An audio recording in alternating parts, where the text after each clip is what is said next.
Hi guys, welcome back to my channel. My name is Cresha Nicole. I am at work. I'm on lunch break, hence why I'm in the car doing I guess kind of like a car bang because I need to eat. And I haven't talked to you guys in a while, so I wanted to make a video.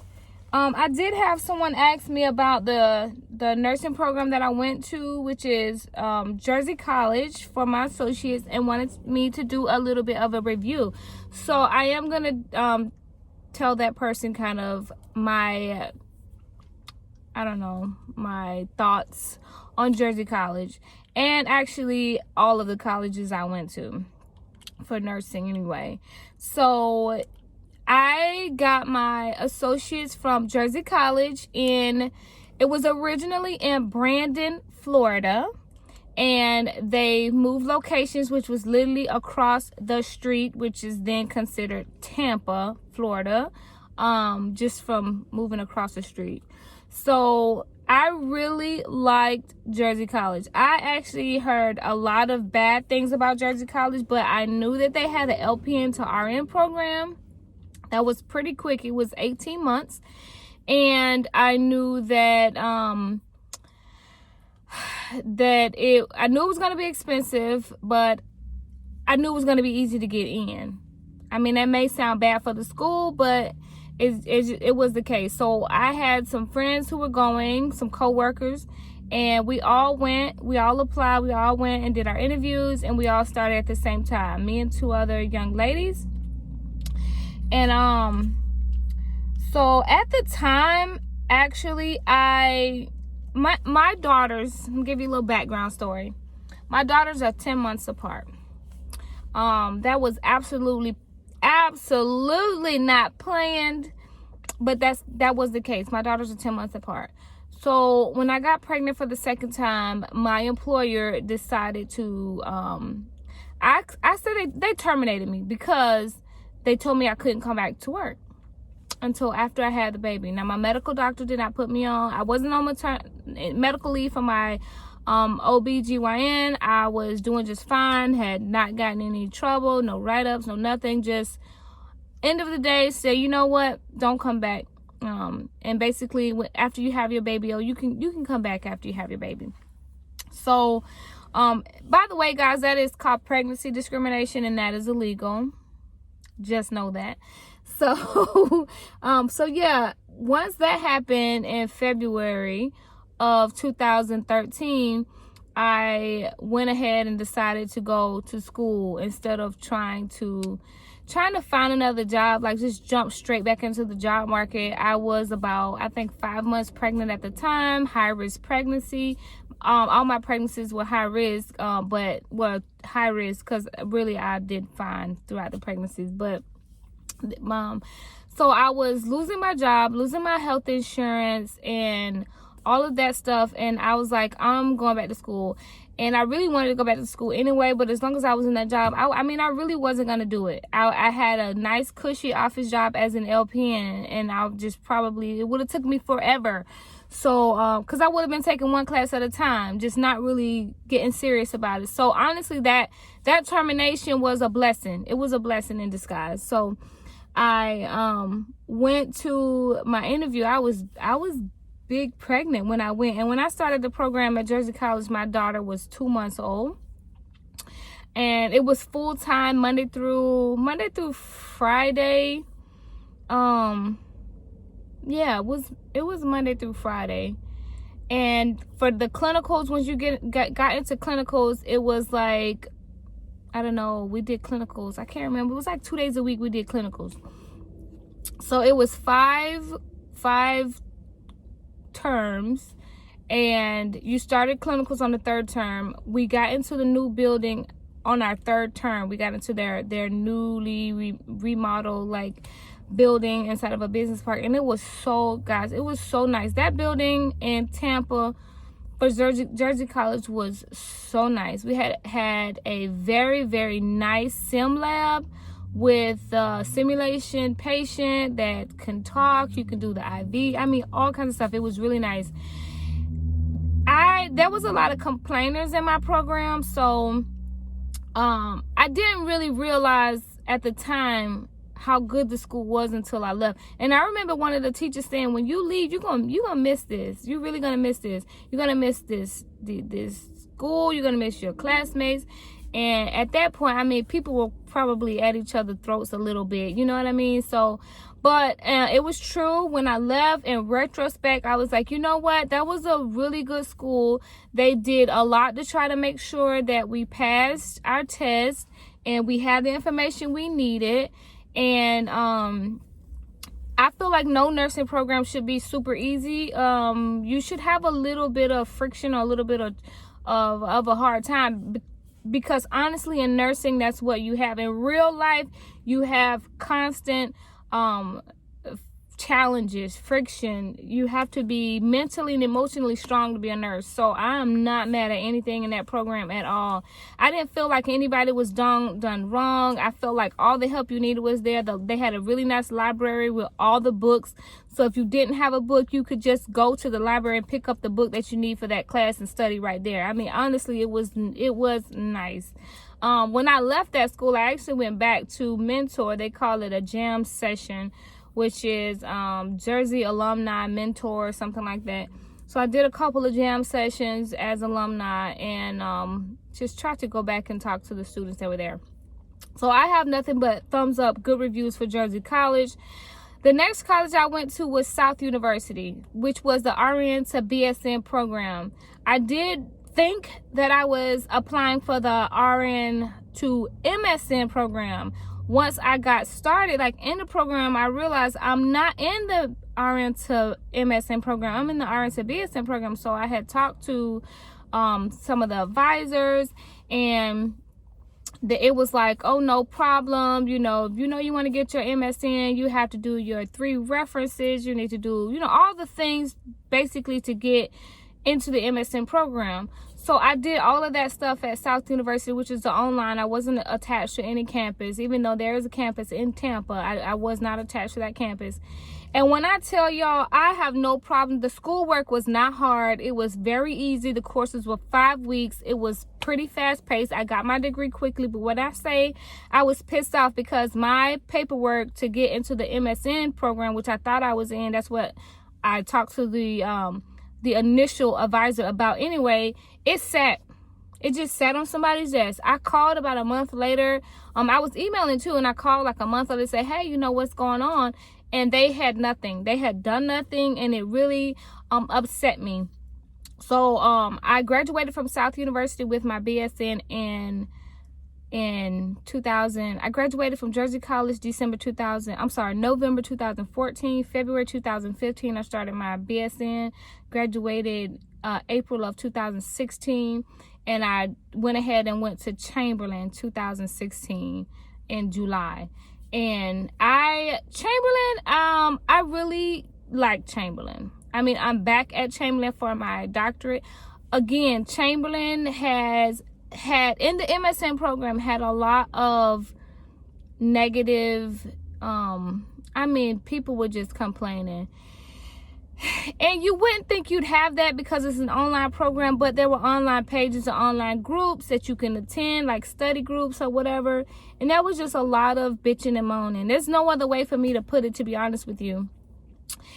We did know, everybody knew when you applied to that program, you had to find your own preceptor, which is hella hard.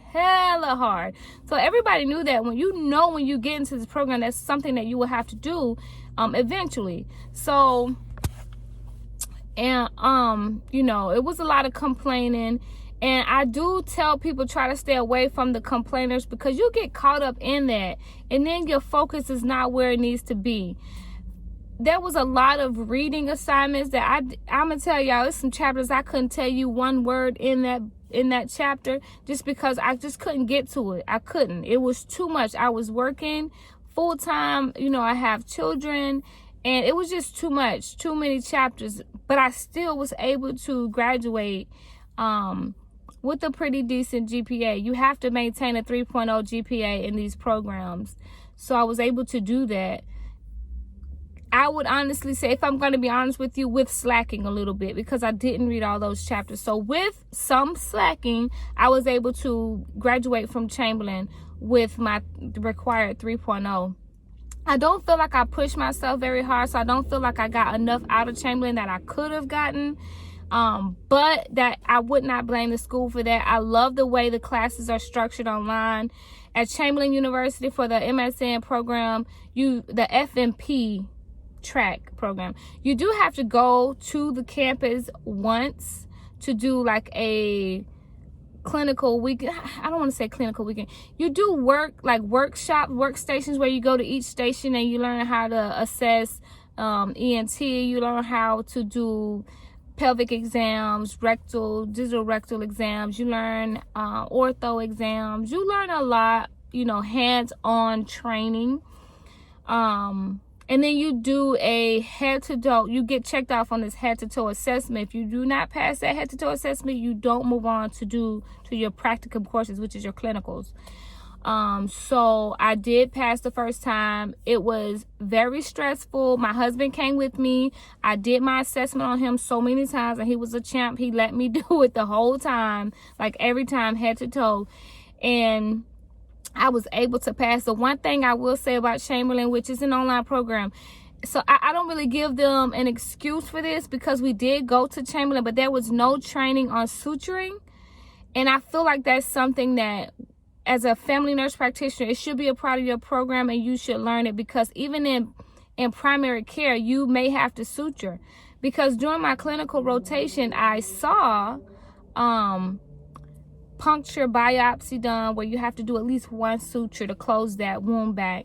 And I feel like it's a skill that every nurse practitioner should learn. And that's the one thing about the MSN FMP track program that I feel like we should have gotten in that. I mean, for the thousands upon thousands of dollars that you spend to go to this school, there's no excuse for not teaching us suturing. So now I will have to pay another $1,000 for advanced practice, to learn advanced practice skills such as suturing and like knee injections and things like that, which I learned with a previous employer. However, I feel like it should have been shown at least once during that clinical weekend. I would have stayed an extra day for that, because it needed to be taught. However, I do not feel that the school should be shunned, or like, oh no, don't go there. No, I wouldn't tell anybody that. My teachers were very helpful. I live in Florida, and I feel like the teachers are kind of assigned by your region, and my teachers were fine. I had their cell phone number. I could text, email, call, anything, any questions I had. I do feel like it's good to have a study group when you're in these programs. I don't know if the school doesn't like that, or they don't want you to study together, which I would hope that's not the case, because I think that would be petty and complete BS. But I feel like it's really important when you're going through this process together that you have at least one person that you can call and say, hey, I was reading this is what I thought about it, how did you interpret it, and you can kind of have a little powwow. I mean, we did it in the ASN program. That was so helpful to have those little study groups. I am now in the doctorate program at Chamberlain. Right now, it's pretty much kind of easy going. I'm not in my practicum courses yet. I was given a little bit of misinformation as far as the doctorate practicums and all of that. But I called last week just to clarify my understanding. And to be honest with you, the person on the phone was so extra. The first person was not sure. I can tell as she was talking to me. But the second person was so incredibly knowledgeable that, I mean, I didn't hold any, ill will against anybody. So my little lunch is now soggy, but that's okay. I'm talking to y'all. So anyway, yeah, I have no complaints about the DNP program right now. Maybe it's early. I haven't gotten into my practicum courses yet. I am doubling up so I can graduate early. I graduated with my master's in December of 2018. July of 19, I started my DNP program, and I will graduate December 2020 as long as nothing happens as far as like I can find my practicum site to do my DNP project and da da da da. So everything is smooth so far. I have a really high GPA. I have all A's except for one class that I just took, and that was absolutely my fault. That I was traveling back from Maryland, getting my closing out my apartment in Maryland, which I do have a short video on that. And I turned a really huge assignment in super late, and it probably was not my best work. I know it wasn't. So I think that B, which was a super high B, but it was well deserved. In this school, I think I got a 92. And that's, I think I got a 92, but that's considered a B at this school. So anyway, that's my little quick review on the schools that I went to. Jersey College for ASN, well, LPN to ASN. South University for RN to BSN. Chamberlain University for BSN to MSN. And now Chamberlain University again for DNP. I am tired of school now, but I love school. So it would not be shocking for me to go back to get something like a postgraduate certificate for psych or something. If I don't do that, then I probably would just do continuous training to beef up my resume. Meaning I've been looking at legal nurse consultant, looking into that. I've been looking into cosmetic training for Botox injections and all that stuff. So I'm kind of looking at everything. I don't want to be a one-track nurse practitioner. I just don't want to do that. So I really want my resume to be amazing. I am doing so many things from the nurse entrepreneur side. You guys know I have Urgent NP, the online telemedicine practice. I am also working on my ebook for nurse entrepreneurs, and I also have my eHealth Institute of Florida, which I have one digital download available now, and that is the APA format template. I'm working on other online courses and trying to figure out how I can provide CEUs on that website. I'm still doing some research on that, but I will let you guys know how that goes, because where I do my CEUs, where I've done my CEUs for years, is a website called ceufast.com. I love their structure. I love how that is. It's so very easy. All the information you need to pass your CEU final test at the end is just right there, and I love that. It's very informative, very brief and concise information that it's like just what you need to pass your test, and some other little statistical information that you might just need to know for the courses. But anyway, I love the way that website works, and I would love for my eHealth Institute of Florida to be the same way. So I hope that answers that person's question. I'm sorry I don't have the name right now because I'm in the car, I'm on the phone, and I didn't even, I don't remember who posed the question, but it's under a video. So those are my reviews.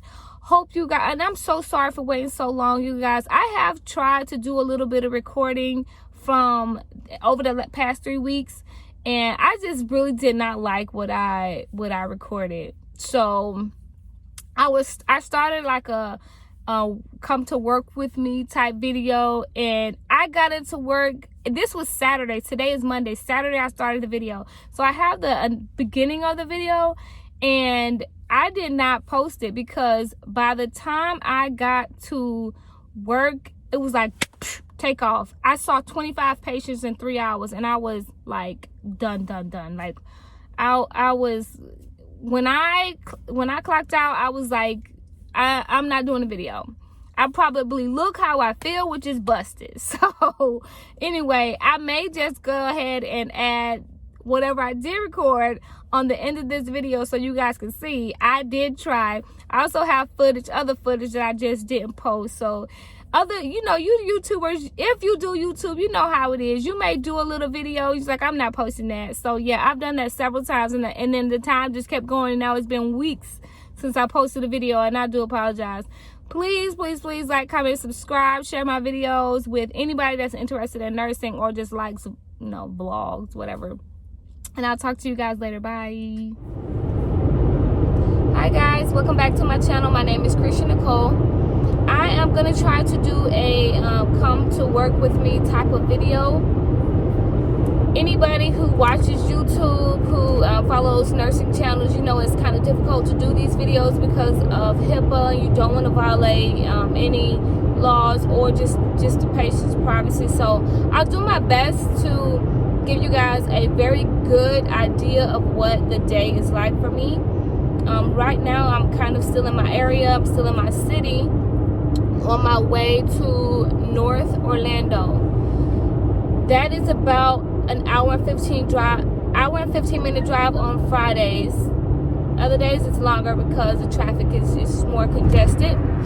But it's a pretty long drive. So I do spend a lot of my drive on the phone with my husband. He's probably gonna call me any minute now because he's walking the kids to school, and then he will call me. A part of my morning drive is to stop at Starbucks, of course, collect my points. I think I have enough points to get some free stuff, so I'm probably going to use my points today just because I don't want to spend money. So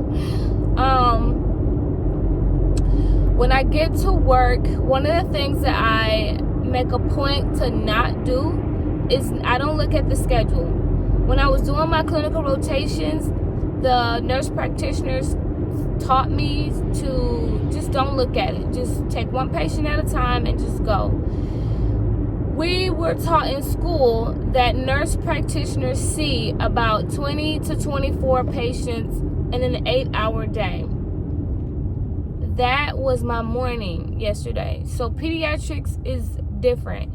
You could definitely see 40 patients, which is exhausting, but it can happen because of just a lot of appointments, because of overbooking that some offices do. There are a lot of offices who do not believe in overbooking or double booking.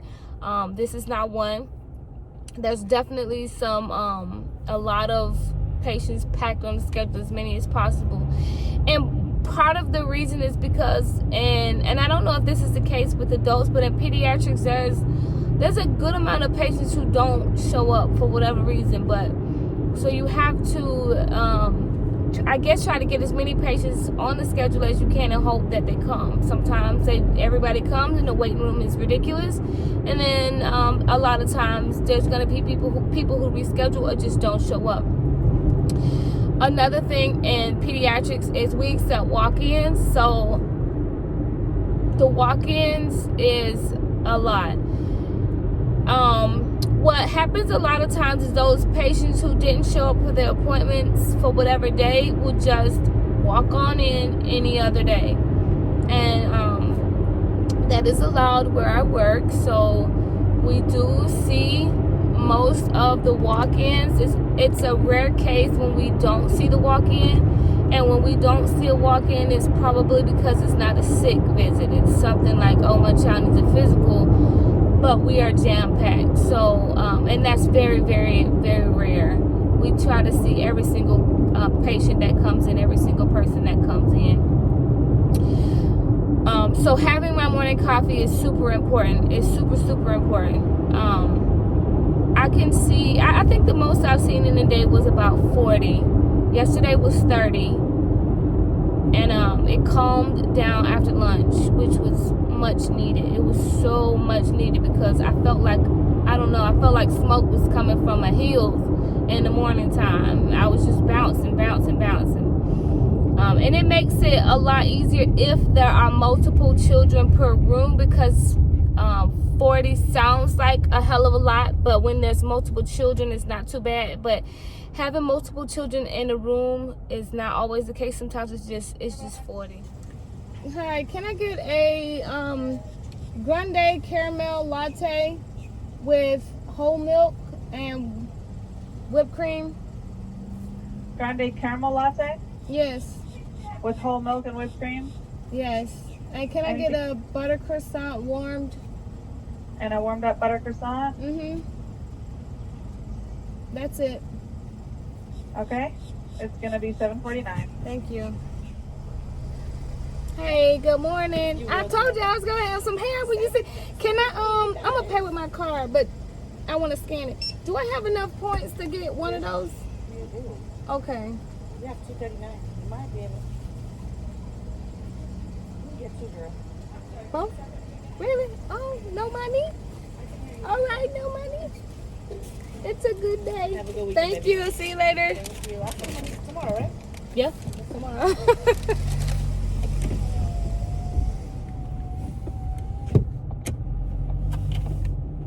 It's so good. Don't get me wrong. Like, I don't know if this is considered bougie, whatever the hell. But when people, like, remember you and they know you, because it's actually kind of funny because some of y'all know I don't have any hair.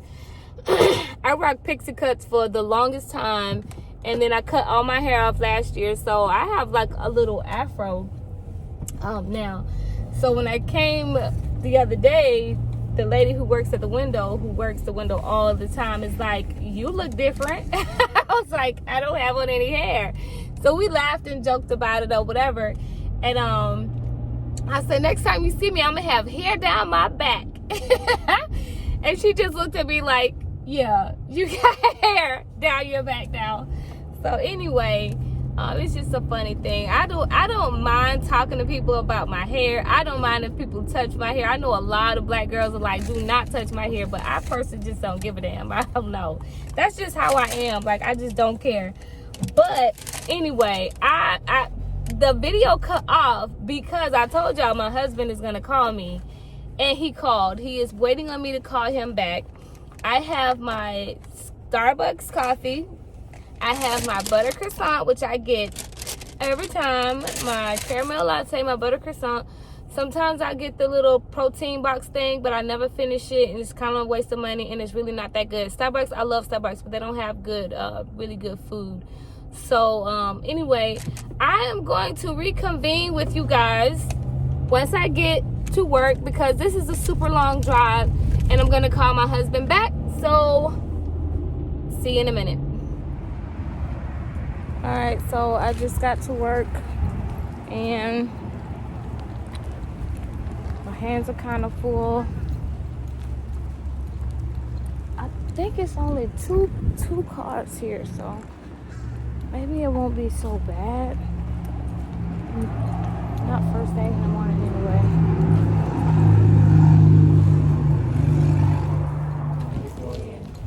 Good morning. Good morning. Good morning. Good morning. Assalamu alaikum. Good morning, Mr. Clark. Good morning. I'm sorry I had to leave you. I got a bone to pick with you. Why? Let me. My daughter was I ain't talking about that.